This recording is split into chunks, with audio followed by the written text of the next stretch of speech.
One of my main goals in starting this channel was to introduce people to classic games that they may not have played. Games that people outside the hardcore collection and emulation communities might not even know about, but only if they're remarkable, either of an exceptionally high quality and they slipped under the radar, or they're just bizarre, or they're just extreme in some way, or just there's something different about them. Growl certainly ticks a few boxes in the extreme and bizarre categories, so let's get down to business. Growl was released in arcades by Taito in 1991, and outside the US it's known as Runark or Runark. I don't know how to pronounce it. Both titles are awful. They're both awful titles. They're both terrible, but the game's good, so let's move on. There's also a Genesis port, but we'll talk about that later, and the arcade version is also included in the Taito Legends 2 package for PS2, Xbox, and Windows.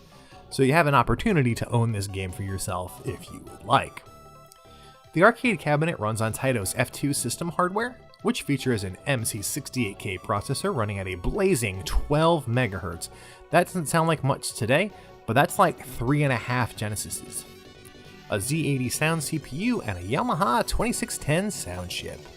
It utilizes a powerful sprite engine and has very strong scrolling capabilities, which is the bread and butter of this kind of side-scrolling game. This same hardware was used in games like Dino Rex, which is kind of like the low-rent Primal Rage, Final Blow, and Liquid Kids, which is pretty popular in Europe.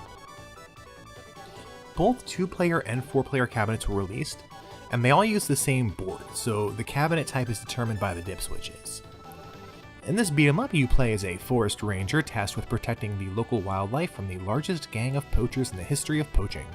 There are 4 playable characters with different stats, which is pretty cool, but there's only 2 character designs that are palette swapped. It is cool that they all have different stats though. The graphics are really nicely done for the time, the sprites look amazing and they have just enough grit to give them a touch of realism. They do look a little bit flat sometimes though, I think just because there's so many of them, which is likely by design because this allows them to display a lot of sprites, an absurd number of sprites on screen at a time. I don't think I've ever seen a beat 'em up with this many enemies on screen at once before. I lost count, there was like over a dozen.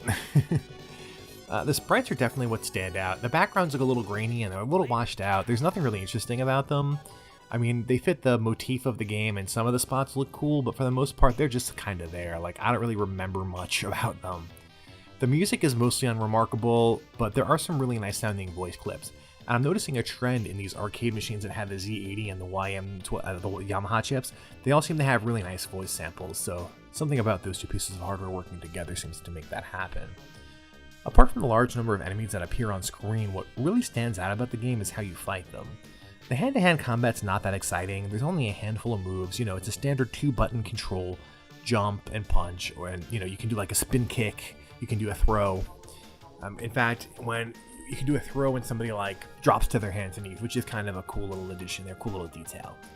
But Growl has some really cool weapons that you can use. In addition to, like a rod, some throwing knives, and a whip that can hit a large number of enemies at a time, you can also use a pistol, a machine gun, and a rocket launcher. That's right, a rocket launcher. What is the rocket launcher for?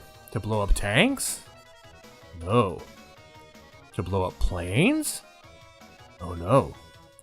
To blow up ships? No.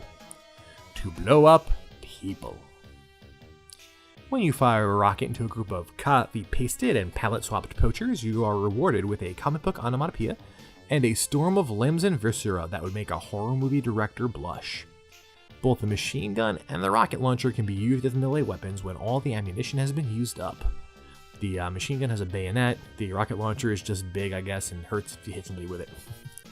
You can also pick up and throw various objects like barrels and chairs. You can also toss a grenade, after which your character will do this great hit the deck animation while waiting for the grenade to blow up. And there's some other madness in there, including stampedes and animals that will fight alongside you and a train that will hit you if you're not too careful.